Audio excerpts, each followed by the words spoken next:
Durante um divórcio conturbado, um homem se vê diante de uma última e inesperada jogada de sua ex-esposa, um golpe cuidadosamente planejado para virar o tribunal a seu favor. Convencida de que pode manipular o sistema, ela aposta alto em sua estratégia, sem imaginar que está prestes a enfrentar algo que nunca previu, um adversário preparado.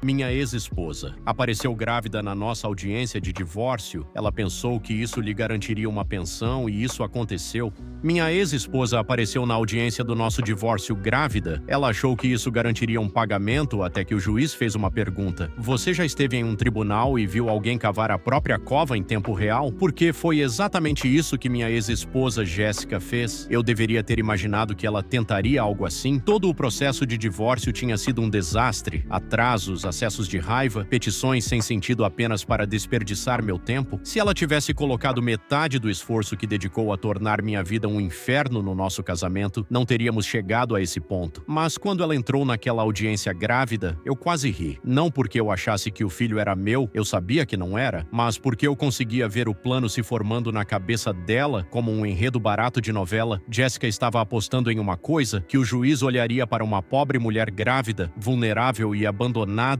e me forçaria a pagar. Esqueça o contrato pré-nupcial, esqueça a lógica, ela queria jogar a carta da simpatia e garantir um bom pagamento. Eu já conseguia ouvir o discurso que ela tinha preparado. Meritíssimo, estou esperando um bebê e fui deixada sem nada. Como vou sobreviver? E tudo isso enquanto me lançava olhares de lado, esperando que eu me contorcesse. Azar o dela, porque eu não sou burro e eu não perco. Jéssica me subestimou. Ela achou que eu ficaria em pânico, que me atrapalharia, talvez até oferecesse um acordo só para não parecer um canalha diante do juiz, mas ela não sabia o que eu sabia. Ela não fazia ideia de que eu já tinha descoberto tudo meses atrás. Porque a verdade sobre Jéssica era que ela não só era ruim em casamento, ela também era péssima em mentir. E ela não sabia que a única pergunta que o juiz estava prestes a fazer destruiria toda na sua história. Jéssica entrou naquela sala com arrogância, interpretando o papel à perfeição, uma mão na barriga, a outra ajeitando delicadamente o cabelo atrás da orelha, como se não estivesse prestes a cometer fraude judicial. Ela até soltou um suspiro dramático ao se sentar, como se todo aquele processo estivesse sendo exaustivo para ela. Eu não reagi, não precisava, porque ao contrário de Jéssica, eu não estava entrando naquela audiência no escuro, eu estava pronto, e meu advogado, Ethan, também. Ethan era do tipo que sorria no tribunal, mas usava a lei para acabar com você. Eu não gostava muito de advogados, mas depois de vê-lo desmontar as jogadas de Jéssica nos últimos meses, tive que admitir que estava feliz por tê-lo do meu lado. Jéssica, por outro lado, já tinha trocado de advogado 3 vezes desde o início do divórcio. O que ela tinha naquele dia? Um novato recém-formado, provavelmente desesperado para vencer seu primeiro caso importante. Eu quase senti pena dele, quase. Porque aqui está o detalhe. Jéssica já tinha tentado esse truque antes, não a encenação da gravidez, mas a manipulação, o falso desespero, o sou apenas uma mulher sofrida, meritíssimo, por favor, tenha pena de mim. E infelizmente algumas pessoas caíram nisso, inclusive minha própria mãe. Uma semana antes da audiência, minha mãe me ligou. Apenas feche um acordo, disse ela exausta. Você não quer que isso se arraste para sempre? Eu apertei a ponte do nariz. Mãe, ela não vai receber um centavo. É para isso que serve o contrato pré-nupcial. Mas ela está grávida? Minha mãe insistiu. Você realmente quer isso na sua consciência? Eu quase perdi a paciência. Esse filho não é meu, mãe. Ela hesitou. Você tem certeza? Eu quis rir. Tenho certeza, mãe. Ela me traiu repetidamente. Eu a peguei no flagra. Parei por um instante antes de continuar. E sabe qual é a pior parte? Se eu realmente achasse que esse filho era meu, ela nem precisaria fazer esse teatro. Eu estaria lá. Eu cuidaria deles. Respirei fundo. Essa é a diferença entre nós. Ela arma esquemas. Eu assumo responsabilidades. Minha mãe ficou em silêncio, depois suspirou. Eu só não quero que isso fique ainda mais feio, mas já estava feio, e eu prometi a ela que lidaria com isso. O que nos leva à audiência. O juiz entrou e o processo começou. O advogado de Jéssica imediatamente começou seu discurso melodramático. Meritíssimo, minha cliente foi deixada em uma situação impossível. Ela está grávida, desempregada e sofrendo com um impacto emocional e financeiro financeiro deste divórcio prolongado. Jessica fungou-se fazendo de vítima. Eu nem pisquei. Ethan esperou pacientemente, deixando o teatro acontecer. Então ele se levantou, calmo, controlado, pronto. Meritíssimo, embora certamente simpatizemos com a situação da Sra. Parker, precisamos esclarecer algumas coisas antes de prosseguir. Antes de tudo, ele se virou para o advogado de Jessica. Quem é o pai dessa criança? E naquele instante, Jessica ficou visivelmente tensa. Eu sabia que essa pergunta viria. Jessica não. Ela presumiu que o tribunal não questionaria sua gravidez, que ela poderia simplesmente entrar ali, parecer vulnerável e sair com um cheque gordo. Mas legalmente sua gravidez só era relevante se o filho fosse meu. O advogado dela congelou antes de responder, hesitante. Minha cliente acredita que o peticionário seja o pai. Eu quase ri. Acredita? Ethan nem piscou. Ela acredita? Então não há provas? Jessica se mexeu desconfortavelmente na cadeira. Os olhos do juiz se estreitaram. Senhorita Parker, você fez um teste de paternidade? A boca de Jessica se abriu, se fechou. Abriu de novo, preso na armadilha.